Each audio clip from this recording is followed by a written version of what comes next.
The function fx is equal to log, we have x cube plus under root x6 plus 1 is of the following types. So there are 4 options: 2 of even, 2 of odd, 2 of increasing and 2 of decreasing. So these are all the permutation combination which we see here. So we need to know what is the even function and the odd function. First, that concept has to be clear. When you put negative x in place of x, that is, normally we are taking x, but when we replace x by negative x, if it is equal to the original function, it is even. When we put negative x and the function gets a negative outside it, that is f minus x is minus fx, this is called the odd function. So this is difference between the even function and the odd function. And then we'll talk about increasing and decreasing. So let us check the even and odd thing first, and then we'll proceed to increasing and decreasing. We have here, I'm placing x as negative x here. So wherever we have x, just replace it by negative x. So we have log base e. This is x cube plus, so just put minus x whole cube plus under root. This is minus x to the power 6 plus 1. So you don't have to do anything here. Why? Because we know that anything to the power even will be positive, anything to the power odd will be negative. Alright, so we are going to replace anything with even power as plus and odd power as negative, and then we need to solve it. So this is going to be negative x cube. It will be, as I said, that it is power 3 which is odd, and I told you that x raised 6 is basically 2 into 3. Wherever something is 2 multiplied by something, that is, it is going to be even. Anyways, what do you get? We have log here, this is minus x cube, we have plus here, and this is going to be positive x raised 6 plus 1. So we have something which is of a minus b sort. A is under root x raised 6 plus 1, b is x cube. So we have a minus b in the numerator. In this, we need to multiply it by the conjugate. Conjugate means we have a minus b, conjugate of a minus b is a plus b. We have a plus b, the conjugate is a minus b. So we have under root x raised 6 plus 1 minus x cube. So we'll multiply it by under root x raised 6 plus 1 plus x cube. The position may be different, but the basic thing is a minus b, we're multiplying the a plus b, numerator denominator. Now the numerator will become a square minus b square. That is why we have multiplied it. So a plus b and a minus b is a cube minus b, a square minus b square. So under root x raised 6 plus 1 whole square minus x cube whole square. So x6 plus 1, this is a square minus b square. So x cube square is x6. So when you get x raised 6 in the numerator, denominator will be x raised 6 plus 1 plus x raised 6, which is the original content inside log. So x6 gets cancelled. You get 1 by something. But when we have log 1 by x, you can write it as negative log x. Why? Because it will be, this 1 by x is nothing but x raised minus 1. When we have x raised minus 1 or x to the power minus 1 will come in front. Anything to the power will come in front of log. So when we take log 1 by something, that will be, what that will be, I just told you. It will be negative log the denominator. So negative log x raised 6, x raised x3 it is, x3. So there is this slight change I have done. Now what is this? This is fx. And what is this? Negative. So when we placed negative x in place of x, then we got the negative of this function, negative of fx. F minus x is minus fx. So this is the odd function. So the answer can be the second one or the fourth one. Alright.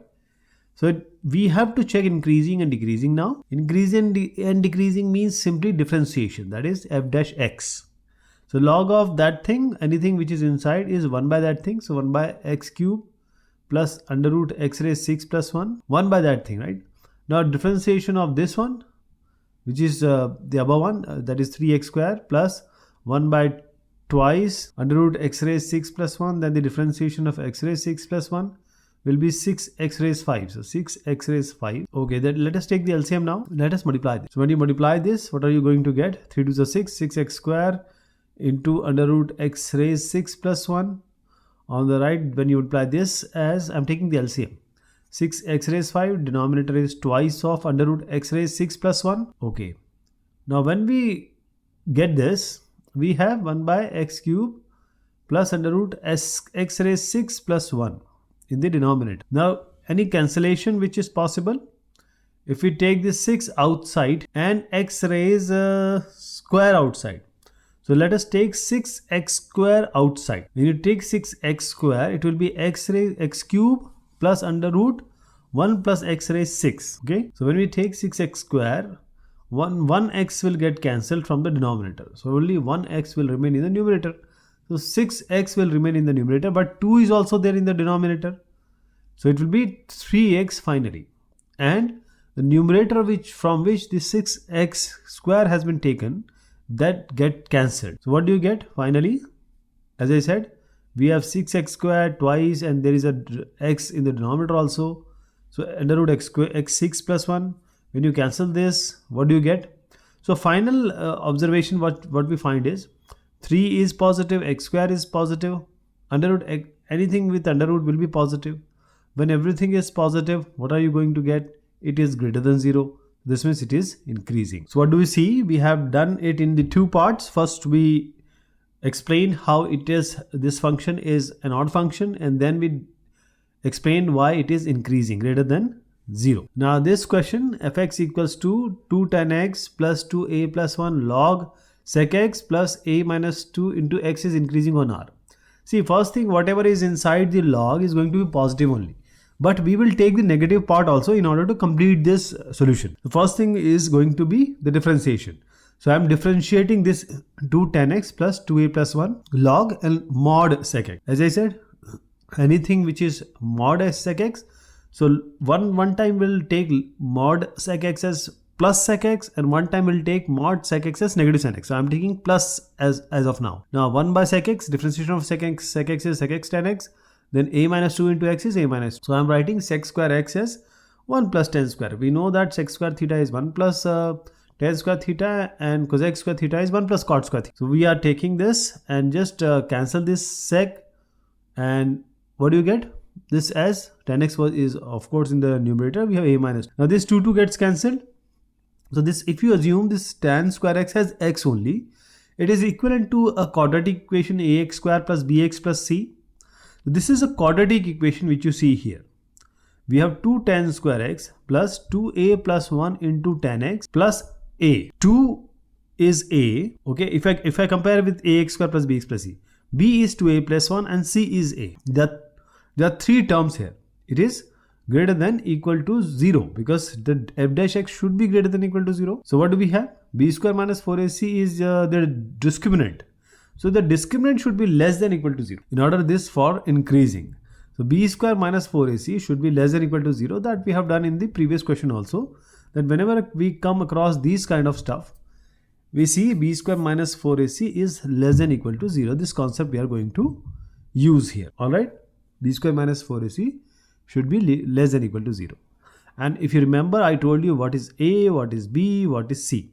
So 2a plus 1 whole square minus 4 into 2 into a should be less than equal to 0.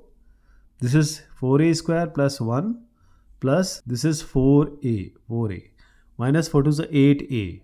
So eventually you got 4a square minus 4a plus 1 less than equal to 0. Now this is nothing but 2a minus 1 whole square. If you square 2a minus 1, you are going to get 4a square minus 4a plus 1. This is 2a minus 1 whole square. And this is less than equal to 0. So just tell me, any term with square, can it be less than equal to 0? No, it cannot be less than 0. It can be equal to 0, but it cannot be less than 0 because it is a square. So what we find here is 2a minus 1 whole square just means 2a minus 1 whole square is equal to 0. That means a should be equal to 1 by 2. A is half. Now this a is half, and this is the answer. The third one is the answer. So just tick that a equals to half. But there is a second scenario also we have to check.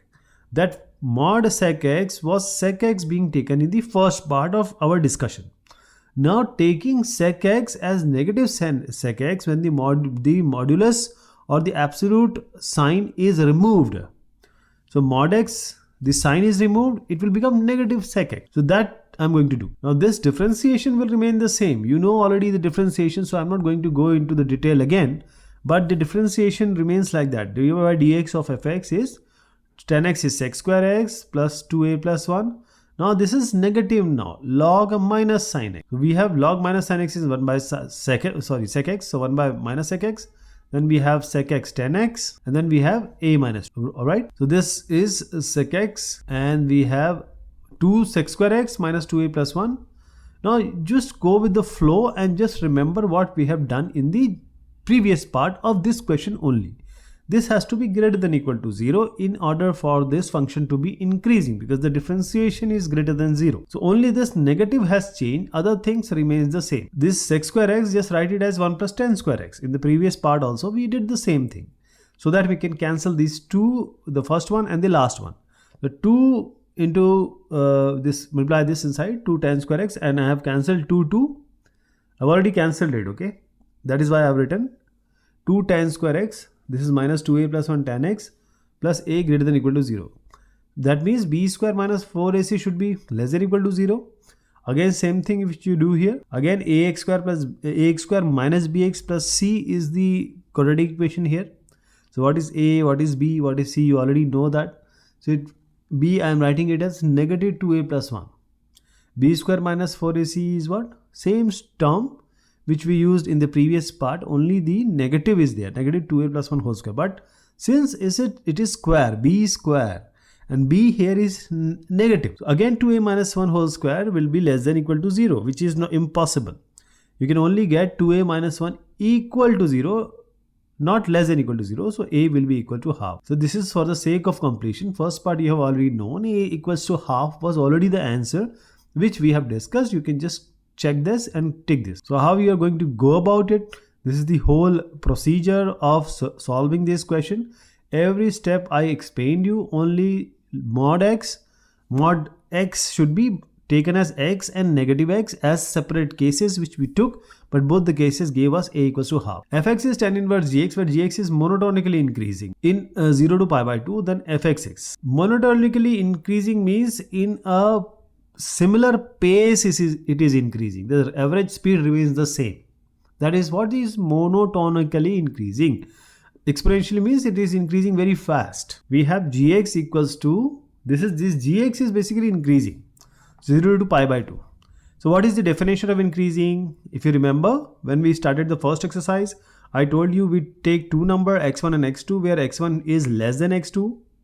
When x1 and x2 are belonging to this interval which is 0 to pi by 2, this x1 and x2 is belonging to 0 to pi by 2, gx is monotonically increasing. So when we have x1 less than x2, that defines the monotonically increasing function as the gx1 should be less than gx2. That is, x1 is less than x2, gx1 is also less than gx2, that is monotonically increasing. Okay, so that is the definition. If x1 is greater than x2, gx1 should be greater than gx2. That is the whole idea. Now I am taking both sides tan inverse. Now just remember that we are talking about the interval 0 to pi by 2. What is tan inverse 0? What is tan inverse pi by 2? Tan inverse 0 is what? It's 0. Tan inverse pi by 2 is what? It is increasing. So it is increasing. Tan inverse content, when you have a value which is less than x1, if it is less than x2 in this 0 to pi by 2, the tan inverse of gx1 and tan inverse of gx2 is also less than, because I told you tan inverse 0 is 0 and tan inverse pi by 2 is infinite. So it is actually increasing. So monotonically increasing, this tan inverse is also increasing. You know the values of tan inverse, the cos inverse and the sin inverse of different values. But this whole means fx1. So fx1 is less than fx. So we started with x1 less than x2 and we proved that fx1 is less than fx2. What does it mean? It means that this is also increasing. The inequality hasn't changed. So that is the answer. Now I'd like to show that why it is increasing in 0 to pi by 2, which is the answer here, which is the first one. The first option is the correct answer here. So this diagram plays a very important role in solution, right? Let fx equals to x cube minus 6x square plus 15x plus 3. Then now there is certain things which we have already explained. So we'll use those concepts directly here. Okay, so let us use it here. We have f dash x equals, we are differentiating it 3x square minus 12x plus 15. So this is the f dash x. Now we have 3 outside, so let us take 3 outside, x square minus 4x plus 5. Now let us make it as a perfect square, because if we can make it as a perfect square, we can show it is increasing. So x square minus 4x, I am writing 5 as 1 plus 4 or 4 plus 1. So I am writing 5 as 4 plus 1. This first part, x square minus 4x plus 4, is nothing but x minus 2 whole square plus 1. So you can write it as 3 into x minus 2 whole square plus 1. So what do you get here? First of all, this 3 is positive. X minus 2 whole square is positive. Anything added with the positive value will again be positive. I'm saying we have manipulated or modified this equation in such a form that we can tell that this equation will always be greater than or equal to 0. That is 3 positive. X minus 2 whole square, because anything square, I already told you, anything with the square will always be positive. So it is x square plus something. So you are adding something, you are not subtracting. So when you add 1, x square plus 1, so it is strictly increasing. Then you have 3 multiplied, and this whole is greater than 0, it is strictly increased. So when you have strictly increasing, that means f inverse exists. That I told you in the beginning of the discussion of this chapter.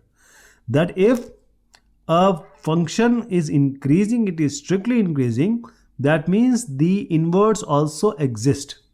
So when the inverse exists, the third option, which is fx is increasing, can be used. Invertible function. So what we have done here, the finally things come down to the option says fx is invertible. So this is how you are going to do this. The function fx equals to x square e raised minus x is monotonically or monotonic increasing when. So when it is greater than or equal to 0, what will be greater than or equal to 0? Tell me what is greater than or equal to 0? It is f dash x. That is the differentiation. So first thing we have to do is the differentiation. So we'll use the product rule. First x square, differentiation of e raised minus x. So e raised minus x, then differentiation of negative x is negative 1. Then we have e raised minus x like that. X square differentiation is 2x. So e raised minus x I am taking outside, and this x I am taking outside. Again x taking outside. So x into e raised minus x. We have 2 minus x. Now you can take 2 outside common. So I am taking x. I'm making x 2 minus x as x minus 2, because it is saying that f dash x is greater than 0. So when you have greater than 0, what are you going to get? E raised minus x. E raised minus x is what? See, e is a constant number. I told you already in the previous discussion. E is 2.174. Now anything with a constant power, that is, you have e raised minus x, x can be anything. X can be any value, but if it is of the power of 2.17, even if 2.17 is in the denominator, it will always give you a positive number. I am saying e raised minus x will always be greater than 0, whatever be the case, whatever you put in place of x or replace x by any value. Now x into 2 minus x is the thing which we need to understand. So x into 2 minus x is greater than 0. I am multiplying both sides by negative 1. What do you get? It is less than no. So this, if I multiply both sides by negative 1, what will be there? X into, if I multiplied negative, I am making now 2 minus x as x minus 2. So x into x minus 2 is less than 0. Now let us take this x into x minus 2. I told you when you have two factor and when they multiplied is less than 0.